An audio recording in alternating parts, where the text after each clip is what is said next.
A police constable reading a statement in court today said that on the day of local government elections on the 8th of October 2011, a group including parliamentarian Duminda Silva had assaulted women outside a polling centre. Constable D. Damit Surangakumara read the statement when the case pertaining to the killing of Bharata Lakshman Premachandra and 3 others was taken up at the Colombo Magistrates Court today. Colombo Additional Magistrate Priyantha Liyanage granted an opportunity today for this statement made to the police by Constable Damit Surangakumara to be read out in open court. Reading out the statement, the constable said that he felt that the 8 others who accompanied by MP Duminda Silva to the location were bodybuilders. The constable also said that all of them were in possession of firearms. The constable said in his statement that he saw that the MP and all of his companions were under the influence of alcohol. He added that himself and other constables who were at the location had witnessed the group assaulting women who were there. Constable Damit Suranga said that he and his fellow constables at the location made no attempt to intervene and put a stop to it. The constable also said that residents who arrived at the location had said to them that them being there was pointless, as they had simply looked on as they were beaten. The constable said in court that one of the persons accompanying the MP had pointed out a pistol at his chest and that subsequently he had remained silent. Following the lengthy statement made by the constable, the magistrate inquired as to whether there was anything that the constable wished to add to or strike from the statement. The constable noted that a statement made that, quote, Lucky Aya has been shot and Duminda shot himself, unquote, was hearsay and that he did not witness it. Constable Damit Surang added that with this exception there is nothing that he wishes to strike from his statement to the police. The additional magistrate also questioned the constable on whether the 2 5.5-foot individuals he had seen on the day carrying firearms were among the defendants. In response, the constable said that he could not from memory say that they were in the courtroom. Further hearings of the case have been postponed to the 2nd of August. යුක්තිය ඉටු වෙනකන් අපි හැම කෙනාම ඉතාමත් ඉවසිලිවත්ව බලාගෙන ඉන්නවා. එච්චරයි. අනිත් එක මේ We are patiently waiting for justice to be served. We are thankful to the media for standing by us and reporting the truth to the people until fairness and justice is served. යුක්තිය ඉටු වෙනකන් මේ හැම වෙලාවෙම සත්‍ය මිනිස්සු වෙනුවෙන් මිනිස්සු වෙත දැනුම් දීලා අපිට උදව් කරාට උපකාර කරාට සියලු දෙනාටම ස්තුතියි. මිනිස්සුලා මහතාට එරිව පවත්වන නගුණ ඕන පරීක්ෂණයේ One witness was presented today. The Attorney General has decided that none of the witnesses will be subject to cross-examination. Thereby, the testimony was recorded without an opportunity being granted for cross-examination.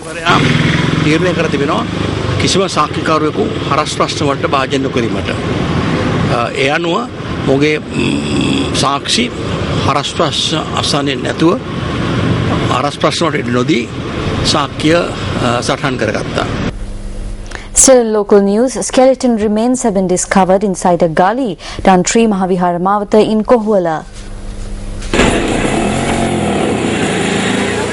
The police media spokesperson's office said that the skeletal remains were discovered by a group of persons who were part of a dengue eradication program.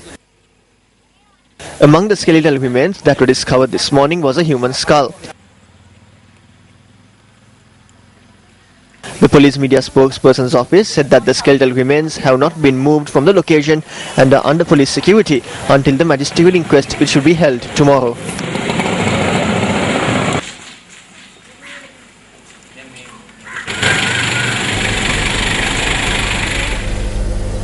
A public awareness program in line with Dengue Eradication Week took place in Colombo today. The event was held under the auspices of the Minister of Health, Maithripala Sirisena. Health officials, the Mayor of Sri Javardhanapura Kotte, teachers, parents and students took part in the program held at the Sri Vijayarama Mahavidyalaya in Udahamulla. Subsequent to the event, the group inspected the Udahamulla depot premises where it was evident that the premises had an environment conducive for mosquito breeding.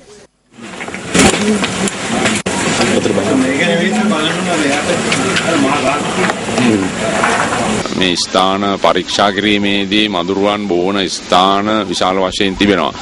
When we inspected the area, we noticed a number of places conducive for mosquito breeding.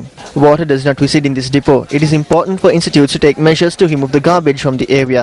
If public institutes continue not to clean up, there will be no point in our efforts, even though the people keep their houses clean. එතනවල මේ කටයුතු කෙරෙන්නේ නැත්නම් අපි ගන්න උත්සාහයේ ප්‍රතිඵලයක් නැහැ.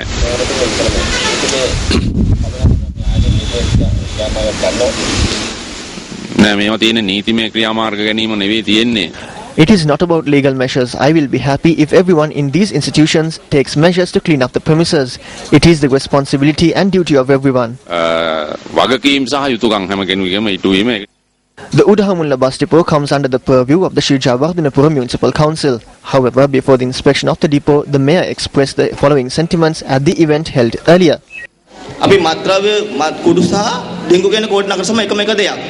The Kotte Municipal Council maintains a single policy when it comes to dengue and drugs. If dengue larvae is found in my house, a case will have to be filed.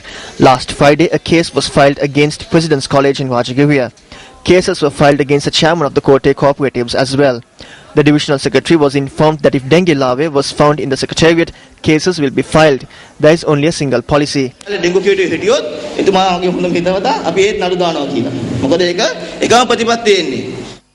The mayor, who said that strict legal action will be taken against all those who maintain environments conducive for dengue breeding, expressed the following view regarding the Udahamulla bus depot, where it was confirmed that the depot premises was conducive for dengue breeding. According to the law and the constitution of the municipal council, we cannot go into an institution and help them physically. There is very little interaction between state institutions. Therefore, the Kotte Municipal Council will firstly inform all state institutions. If these instructions are not adhered to within 14 days, the municipal council will definitely take legal action.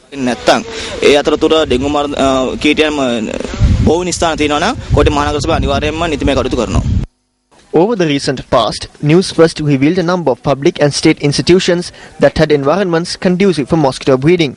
The subject minister charges that the local government authorities are not aware of the situation and are not focusing their attention on preventing the spread of the disease.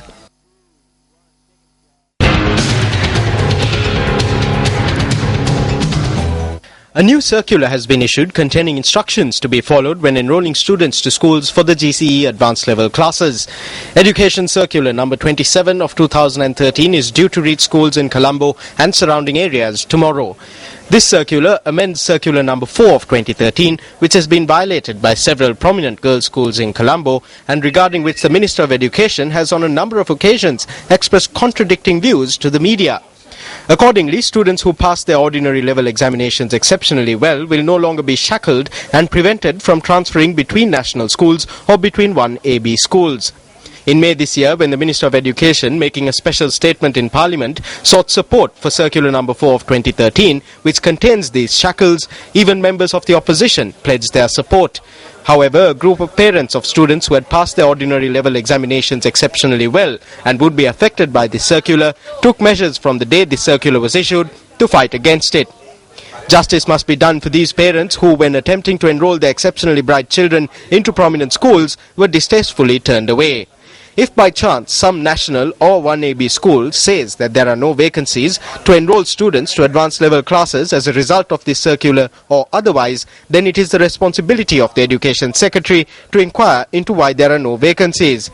This is because as a result of Circular number 4 of 2013 that the schools have been following thus far, it is improbable that they would not have vacancies in advanced level classes. Although Circular number 4 of 2013 is no longer in effect, authorities are charged with taking action against those who violated the circular prior to the issuing of the new circular. අපි මේවර චක්‍රලේඛනේ දාලා තිනවා චක්‍රලේඛනේ පිටපතක් දෙයි.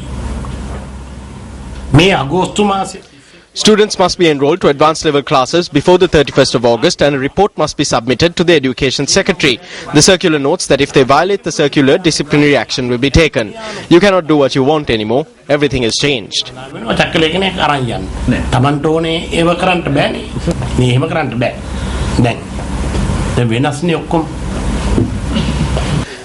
This letter shows the level of intervention that the Sri Lanka Human Rights Commission undertook with regard to this circular. In this letter, the SLHRC informs the parents who lodged a complaint with the Commission, claiming that their fundamental rights had been violated, that the preliminary investigations carried out by the Commission based on this complaint do not show that there has been any violation of fundamental rights. Given that the Commission has reached this conclusion against a backdrop where the respondent to the complaint, the Secretary to the Ministry of Education, is yet to report facts to the Commission's conclusion is truly mystifying and farcical.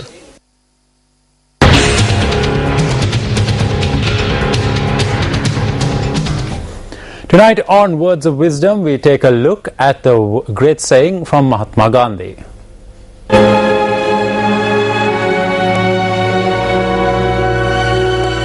First they ignore you, then laugh at you, then they fight you, then you win. Mahatma Gandhi.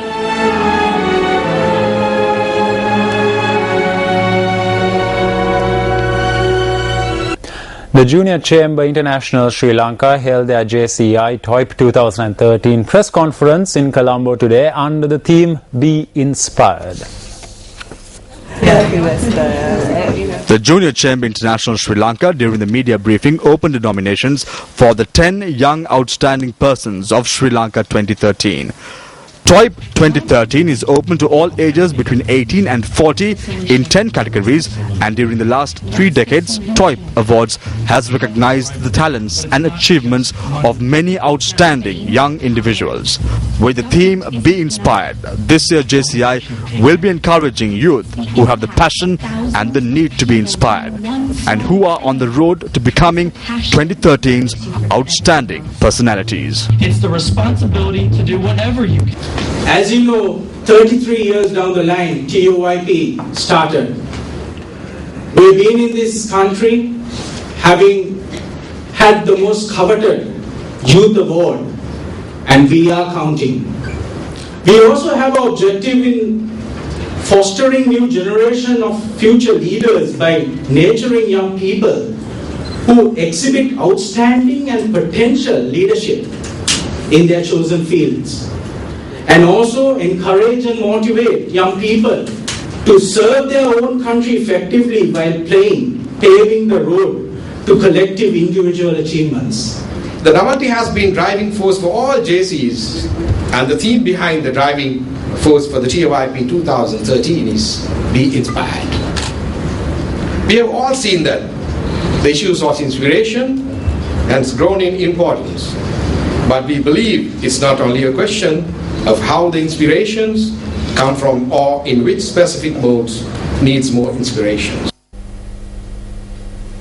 The Ministry of Finance and Planning reports that at the conclusion of the first 4 months of the year, Sri Lanka's budget deficit was 3.9% of gross domestic product. The government hopes to maintain the budget deficit at 5.8% this year. According to the mid-year finance report issued by the Ministry of Finance and Planning, government revenue for the first 4 months of the year was 313.9 billion rupees. Government expenditure during this time frame was 471.3 billion rupees, leaving a current account deficit of 157.4 billion rupees. The budget deficit as a whole for the first 4 months of the year was 343.5 billion rupees or 3.9% of GDP. 41.7 billion rupees have been obtained as foreign loans, and 301.7 billion rupees in loans have been obtained from the local sector to cover the deficit. 172.6 billion rupees of locally sourced loans came from the banking sector, while 65.1 billion rupees came from the non-banking sector. The Ministry of Finance and Planning forecasts that the budget deficit, as at the end of the first 6 months of the year, will be 4% of GDP.